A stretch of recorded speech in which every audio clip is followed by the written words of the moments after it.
এরা মুমিন, আল্লাহ আমাদের চারটা নিয়ামত দান করেছেন, যেই নিয়ামতগুলো আল্লাহ অন্য কোন জাতিকে দান করে নাই। আল্লাহ দুনিয়ার ভিতরে একটা দুইটা নয়, 104খানা কিতাব নাজিল করেছেন, ঠিক কিনা বলেন? 104 খানা কিতাব নাজিল করেছেন। এর ভিতরে হলো 4খানা সবচেয়ে বড়, তাওরাত, জাবুর, ইনজিল, সর্বশেষ হলো কোরআন। কোরআনকে আল্লাহ কত দামি বানিয়েছেন মুমিন, সর্বশেষে আল্লাহ কোরআন নাজিল করেছেন। অথচ আসমানি যত কিতাব আল্লাহ দুনিয়াতে পাঠালেন, আরো 103খানা কিতাব। এই সমস্ত কিতাবের উপর কোরআনকে আল্লাহ শ্রেষ্ঠত্ব দান করেছেন, ঠিক কিনা বলেন? এরা মুমিন, এরা পর্দার অন্তরালের মুমিনাত, চারটা নিয়ামত এমন দান করেছেন। এর ভিতরে একটা নিয়ামত দেখতে টাকা লাগে, আর বাকি 3টা দেখতে টাকা লাগে না। যেটা দেখতে টাকা লাগে সেটার নাম হলো বাইতুল্লাহ।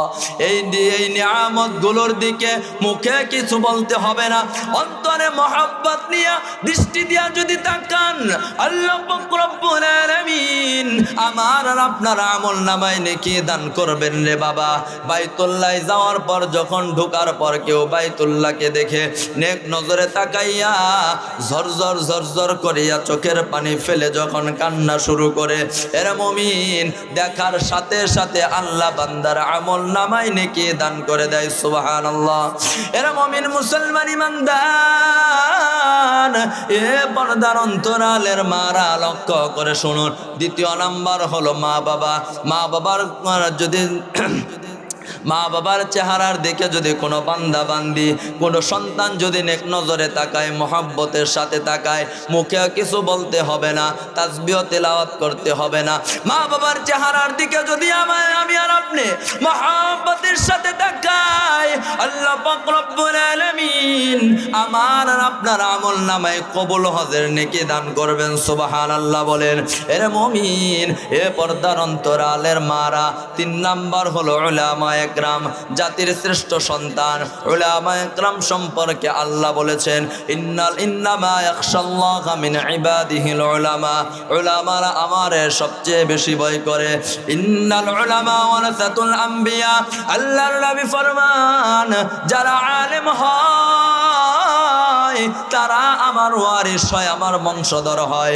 আহলুল কোরআন হুম আহলুল্লাহ, যারা কোরআনওয়ালা, যারা কোরআন শিখে, যারা হাফেজ হয়, যারা আলেম হয়, যারা হাফেজা হয়, আলেমা হয়, যারা নুরানিতে পড়ে, এরা কোরআনের ধারক বাহক। আল্লাহর নবী ফরমান, এরা আল্লাহ তাআলার খাস পরিবারের ভুক্ত। চিল্লা সুবহানাল্লাহ বলেন।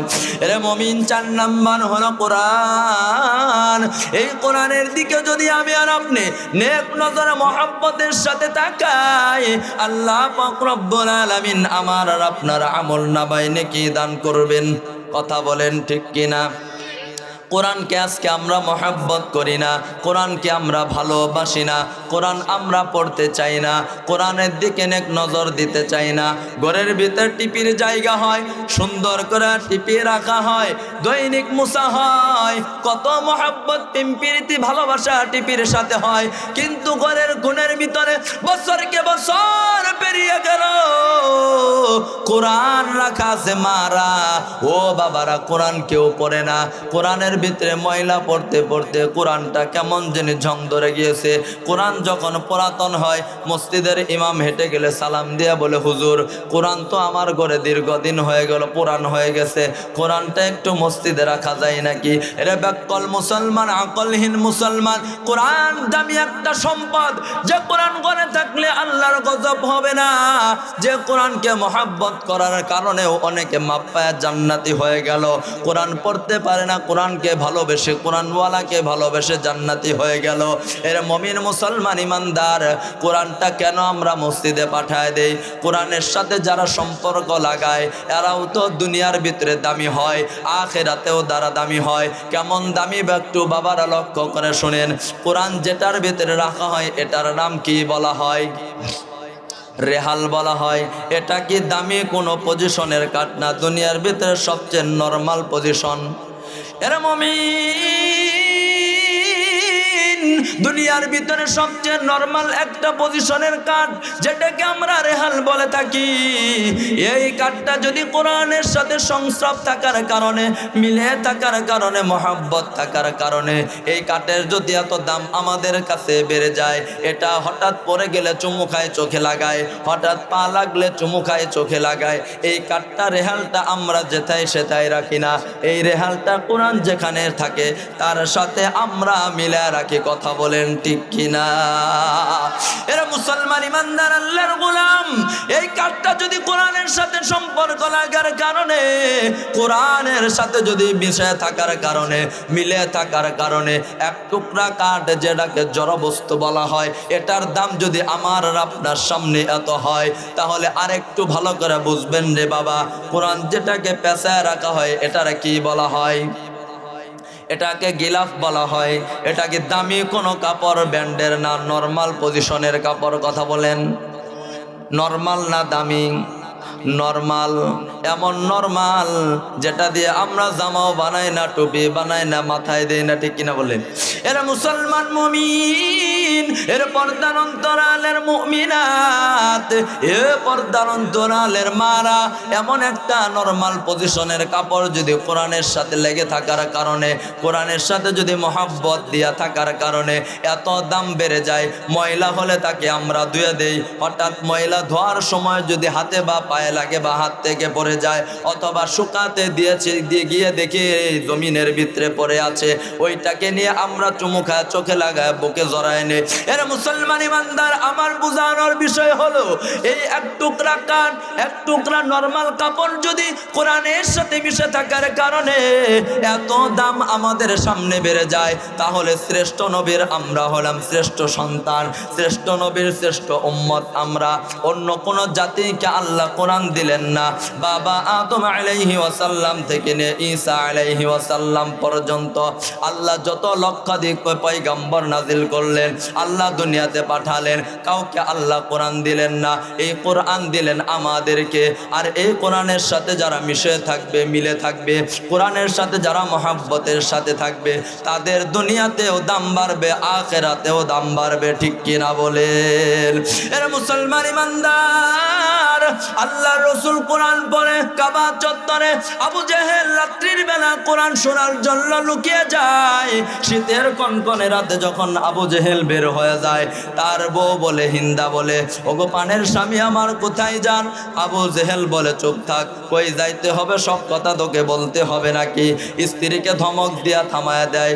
স্ত্রী বলে, স্বামী আমার, আপনি কোথায় যান দুনিয়ার কেউ নাও জানলে আমি কিন্তু জানি আপনি মুহাম্মাদুর রাসূলুল্লাহ সাল্লাল্লাহু আলাইহি ওয়াসাল্লাম কাবা চত্বরে কোরআন পড়ে, তার কোরআন শোনার জন্য আপনি লোকায় লোকায় যাইতেছেন।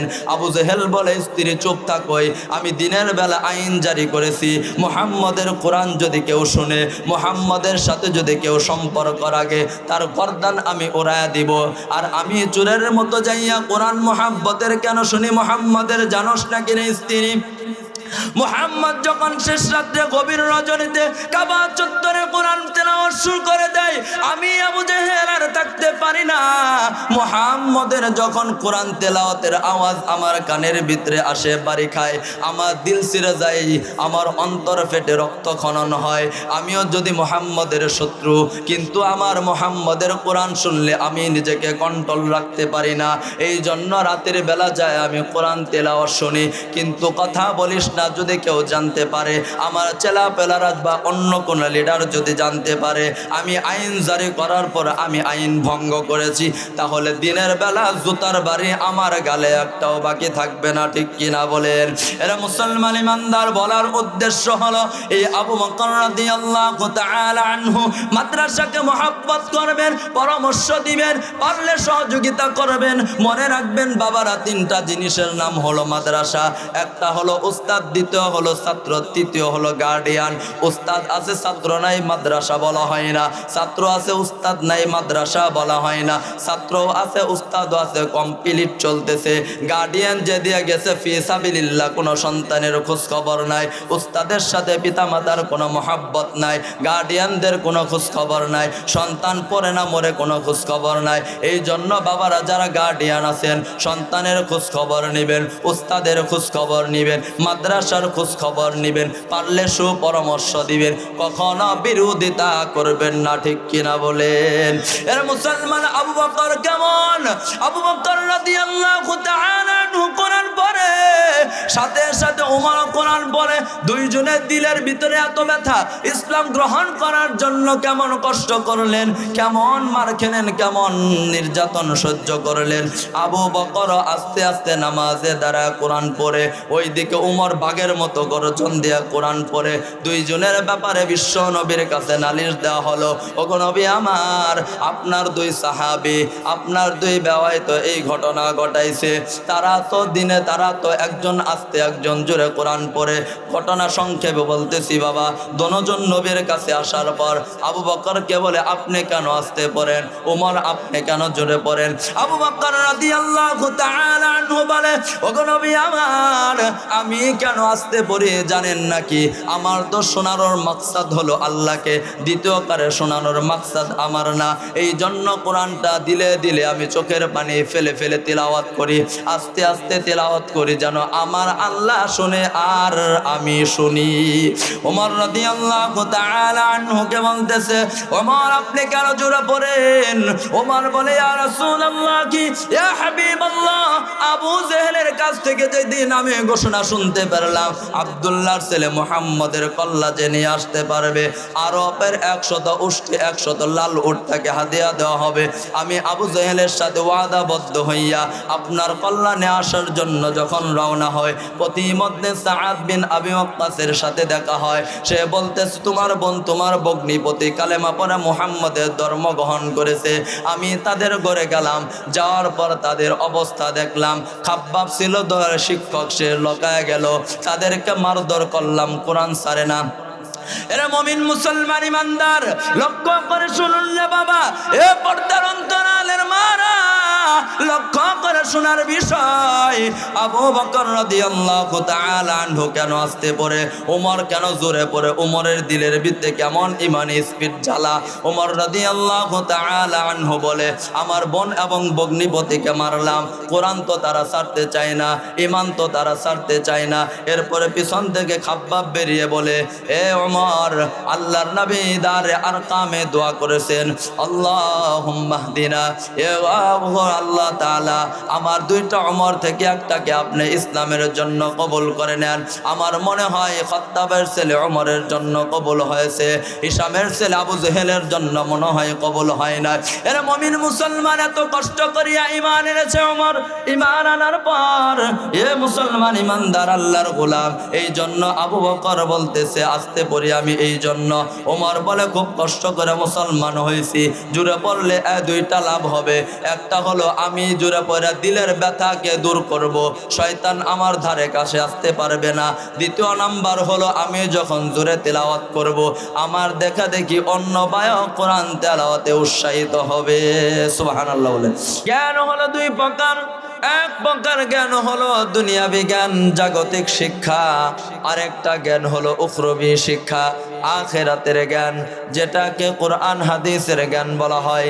দুনিয়ার শিক্ষায় যদি কেউ শিক্ষিত হয়, এই শিক্ষা দ্বারা সে দুনিয়াতে উপকৃত হয়, আখিরাতে নয়, ঠিক কিনা বলেন?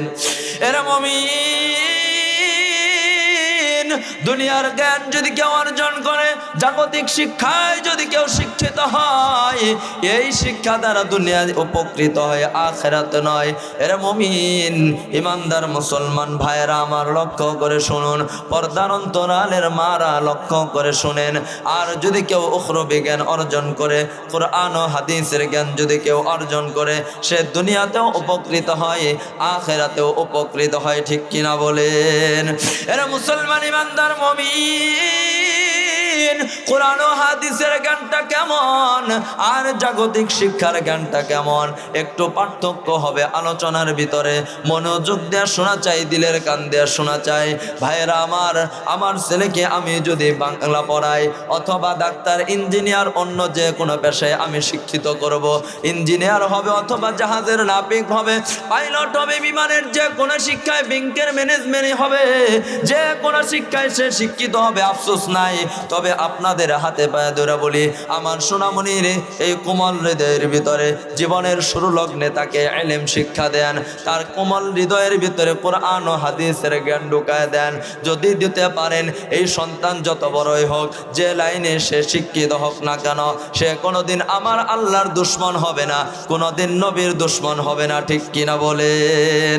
এরা মুসলমান ইমানদার আল্লাহর গোলাম, আমার আর আপনার সোনামণিরা এই নুরানি মাদ্রাসায় পড়লে কেমন লাভ হয়, এ মুসলমান ইমানদার কেমন ফায়দা হয়, দিলের কান দিয়ে শোনা দরকার আছে না নাই? দিলের কান দিয়ে শুনুন রে বাবা।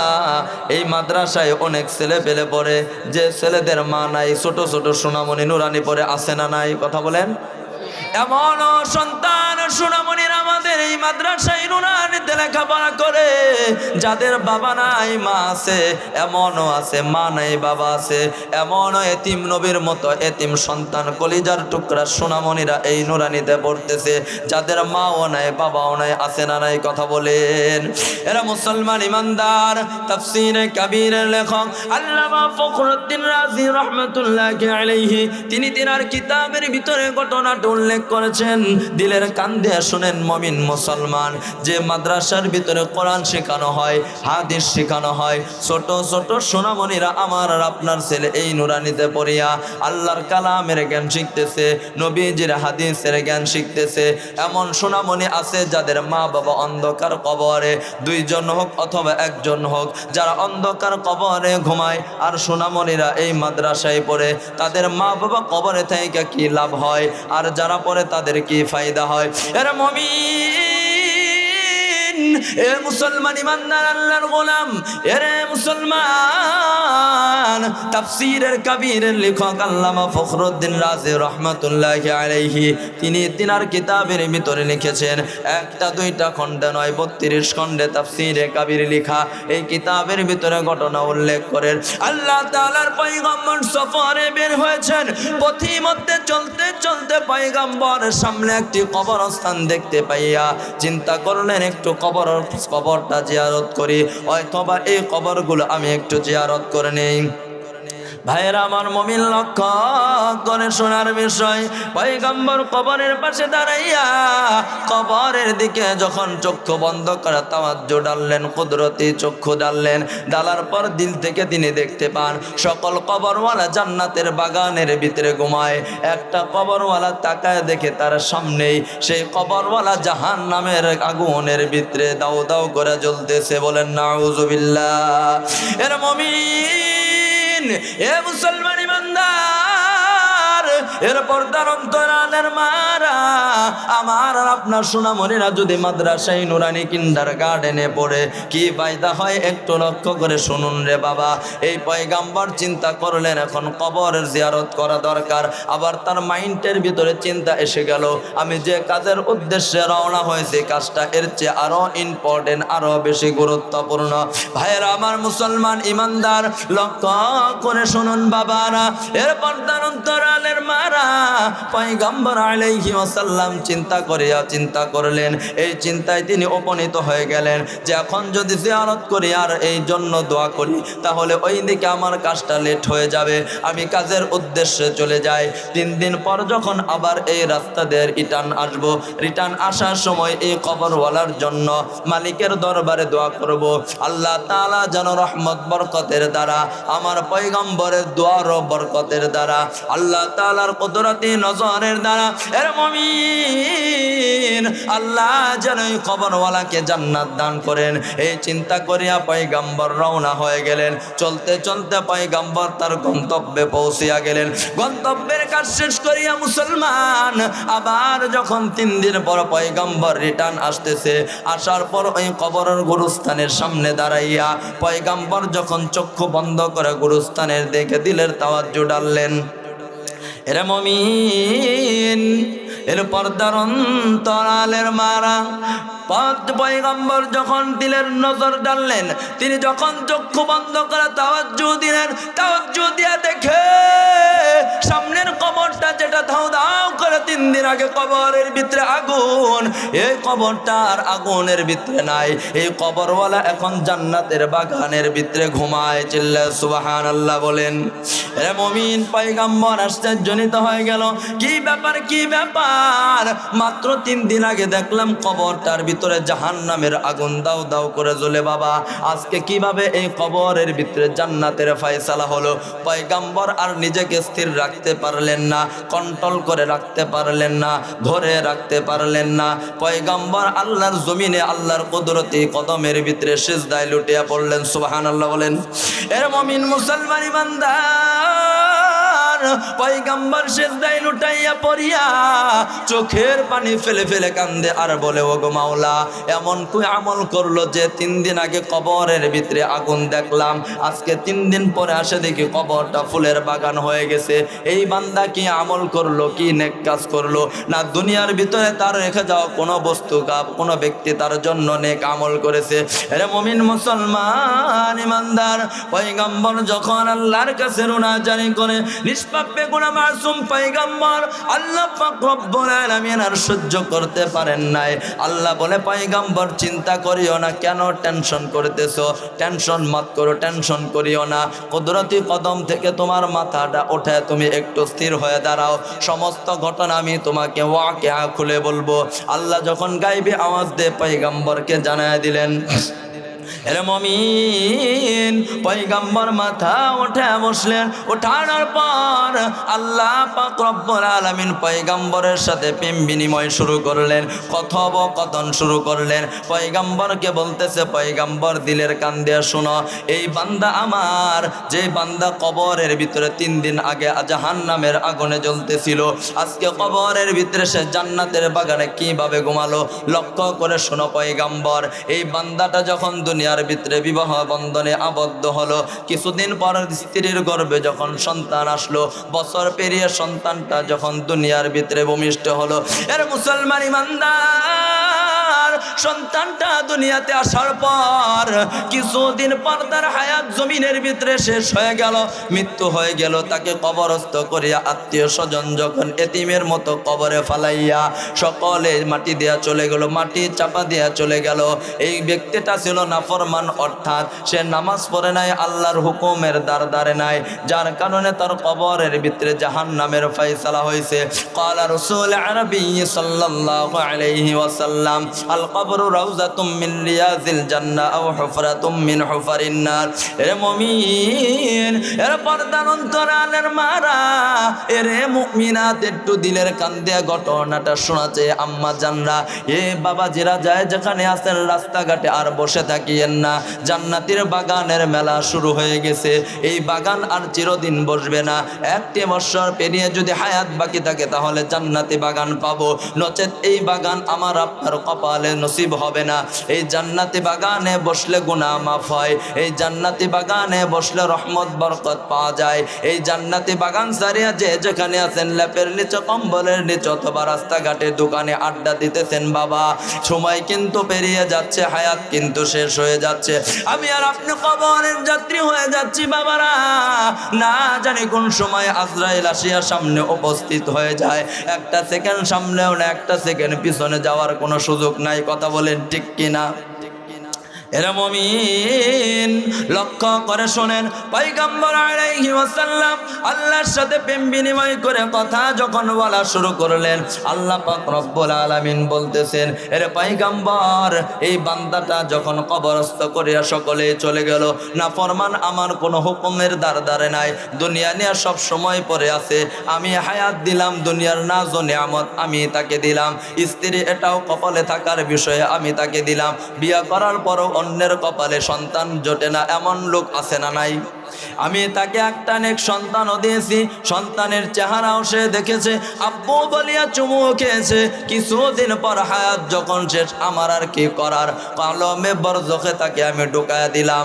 এ পয়গম্বর লক্ষ্য করে শোনো, যে গুনার কারণে কবরের ভিতরে ধাও ধাও করে আগুন জ্বলে, তার স্ত্রী অন্যের বাড়ি কাজ করিয়া সন্তানকে লালন পালন করিয়া মানুষ করতেছে, গড়ে তুলতেছে, কিন্তু স্ত্রীর দিলের ভিতরে একটা ব্যথা, আর দিলের ভিতরে একটা আশা, পাশাপাশি একটা ভয়, আমার সন্তানকে কোরআনে হাফেজ বানাবো, আমার সন্তানকে আলেম বানাবো, আমার সন্তানকে মুফতি বানাবো, আমার সন্তান আমাকে কামাই করে খাওয়াবে, এটা আমি চাই না, কমপক্ষে আমার সন্তান আমার জানাজার ইমামতি করবে। মা এই দৃঢ় সংকল্প করে, বলাবান কথা বলো না, মা এই দৃঢ় সংকল্প করিয়া যখন সামনে অগ্রসর হচ্ছে, যখন আলোচনা ভাইয়েরা আমার দিলের কান দিয়ে শুনবেন, কথার সাউন্ড আসলে কিন্তু কথার ভিতরে লড়চড় হয়ে যাবে, লাইন কেটে যাবে, কথা কন ঠিক কিনা? ভাইয়েরা আমার লক্ষ্য করে শুনুন, কোন দিকে নজর নাই, এ পর্দার অন্তরালের মা, এই বান্দা এই বান্দি যখন দিলের ভিতরে তো কল্পনা জল্পনা, এ মুসলমান ইমানদার আল্লাহর গোলাম, ওই বান্দাটাকে আল্লাহ বড় করতেছে, ওই মা তার সন্তানকে মহব্বতের সাথে অন্যের বাড়ি কাজ করে তাকে লালন পালন করতেছে, এই সন্তানের বয়স যখন 6 থেকে 7 বছরে উপনীত হয়ে গেল, সন্তানের মাটা চিন্তা করলো, এখন সন্তান দিন শিকার বয়স হয়েছে, মাদ্রাসায় পড়ানোর বয়স হয়েছে, বক্তব্যে নিয়ে যাইয়া, অর্থাৎ আবু বকর সিদ্দিক রাদিয়াল্লাহু তাআলা আনহু কিন্ডারগার্টেনে নিয়ে আসিয়া উপমা বোঝানোর জন্য একদম সহজভাবে বলতেছি, বাবা যেহেতু এই মাদ্রাসার মাহফিল নামটা বললে সহজে বুঝতে পারবেন, এর মুমিন এ পর্দার অন্তরালের মারা যখন সন্তানকে মা মাদ্রাসায় নিয়ে গেল, নিয়ে যাওয়ার পর বলে, হুজুর আমার কলিজার টুকরা ধন,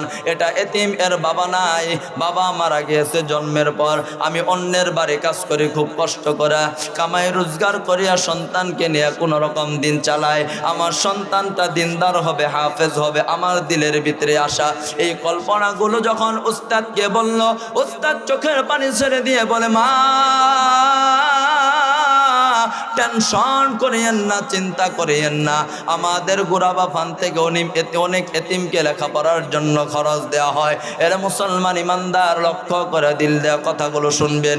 এই মাটা যখন সন্তানকে ভর্তি কমপ্লিট করার পর যখন বাড়িতে চলে আসলো, উস্তাদ ডাক দেয়া বলে, আম্মাজান একটু শুনে যান, আজকে ভর্তি করে গেলেন, সাপোজ সোমবার, কোনো টেনশন করিয়েন না, আগামী বুধবার 2 দিন পর ক্লাস শুরু হবে, সন্তানকে সকাল সকাল নিয়ে আসবেন, এখানে 8টার থেকে ক্লাস শুরু হয়, 8টার আগে নিয়ে আসবেন।